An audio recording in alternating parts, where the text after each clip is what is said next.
Você já ouviu falar na mononucleose, mais conhecida como a doença do beijo? A mononucleose ela é frequentemente adquirida aí na juventude e é muito comum vermos surtos aí após o carnaval. Então, para explicar como ela age, eu recebo a doutora Liliane Frois aqui. Boa tarde, doutora, tudo bom? Boa tarde, um prazer estar aqui contigo. Obrigada. Bom, imagina, eu que agradeço a sua presença. Doutora, o que é essa mononucleose? Explica pra gente. É uma doença viral, né, transmitida pela saliva. Ela ataca diversas idades, principalmente crianças, mas tem um pico lá dos 15 anos, 12 anos, né? E é muito comum com o contato próximo, pelo beijo, porque esse vírus, ele também é transmitido pelos objetos, xícara, né? Objetos compartilhados, né? Mas como ele vive pouco tempo, ele precisa de um contato mais extremo, né? O beijo para passar de uma pessoa para outra. Então, o vírus ele pode estar presente e passar, mas a pessoa só vai acabar contraindo a doença, então, mais provavelmente por conta do beijo. Por conta do beijo e de objetos, né? Que uma pessoa compartilha, garfo, colheres, né? Copos. Isso também, se a pessoa está com a doença, e aí ela tem o potencial de passar, né? A doença. Quais são os principais sintomas? E os sintomas são bem debilitantes. É febre alta de 38, 39 graus, fadiga extrema. Muitas vezes a pessoa ela tem um sintoma até meio característico, as pálpebras se incham e a pessoa fica com uma carinha de oriental, né? É também um sintoma. A dor de garganta intensa e as ínguas que surgem na parte do pescoço.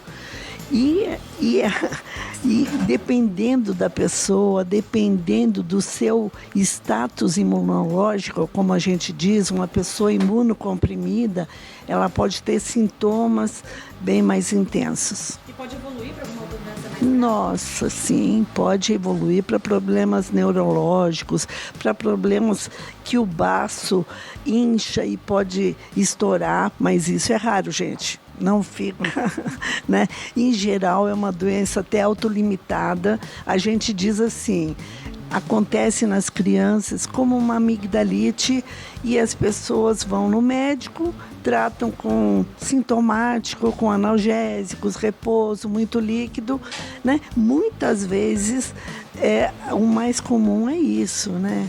A pessoa teve a doença, passou e não. Ela descobre depois quando faz algum exame para detectar se está com essa doença.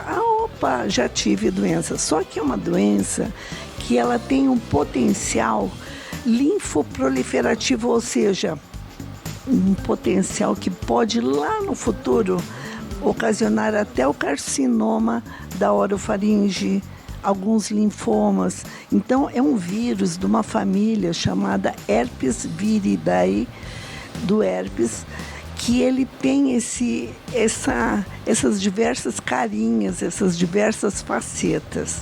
Então não é uma doença grave, mas ela pode se tornar muito grave, né? E a senhora falou, às vezes a pessoa nem sabe que tem, depois futuramente vai fazer um exame e descobriu que teve. Como que é o diagnóstico? O diagnóstico primeiro é pelo clínico, né? A febre, as placas na garganta, a garganta que dói, a intensa fadiga. E muitas vezes a pessoa toma antibióticos e aí piora até com o uso dos antibióticos, ocasionando até um racho cutâneo. É como um grosseirão na pele e não é uma alergia do antibiótico, é uma reação do corpo que está com esse vírus aos antibióticos, principalmente os que são mais usados na amigdalite. E como que é o tratamento, então, da mononucleose? O tratamento é um tratamento dependendo do problema que se apresenta. O repouso é importante, é super importante a hidratação, os analgésicos, né? É muito estudada essa doença com relação a formas mais graves, que aí a pessoa deve ser até internada, porque pode dar convulsão, pode dar problemas neurológicos, um problema imunológico que ataca os nervos, a síndrome de Guillain-Barré. Então, que ocorre também na Covid, mas assim, o tratamento em geral é os sintomas. Tratar os sintomas para resolver o Tratar problema. os sintomas. E outro destaque que vale a gente trazer também agora, né, a gente falou, essa é uma doença que ela costuma vir esses surtos aí justamente por conta do carnaval, são épocas, né, que são registrados mais casos. Então vale a gente alertar também quanto às doenças sexualmente transmissíveis, né? Nossa, isso aí a gente tem sempre alertado os jovens, né, que eles não viveram a epidemia da AIDS, que começou lá na década de 80, então são os que menos se protegem com o uso do preservativo, então aumenta demais, né, a incidência do HIV, aumenta demais a sífilis, embora não vai se apresentar no dia seguinte ao carnaval, as uretrites, a gonorreia causada pelo não uso do preservativo, né? E principalmente o HPV, que é uma doença também sexualmente transmissível, com potencial de levar ao câncer do colo do útero, e que os jovens têm que ter a vacina, mas também tem que ter os cuidados e a prevenção com o uso do preservativo. Então, assim, é fácil de prevenir, né? Então, quais são os principais métodos de prevenção para que a pessoa evite um problema maior no futuro? Hoje em dia é a relação sexual com o uso do preservativo, as vacinas, né? E a pessoa ter o conhecimento de que quem vê cara e não vê coração e não vê como que está a pessoa, né?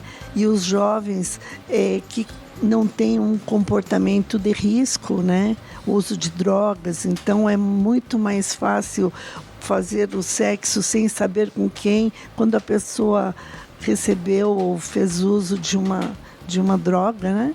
Então é uma questão assim no carnaval que deve ser levantada, deve ser conversado, né? E o uso do álcool, das drogas, né? E todo esse cuidado, né? E com a Covid também, né? Que é uma doença extremamente, que se dissemina muito rápido, né? Transmissível.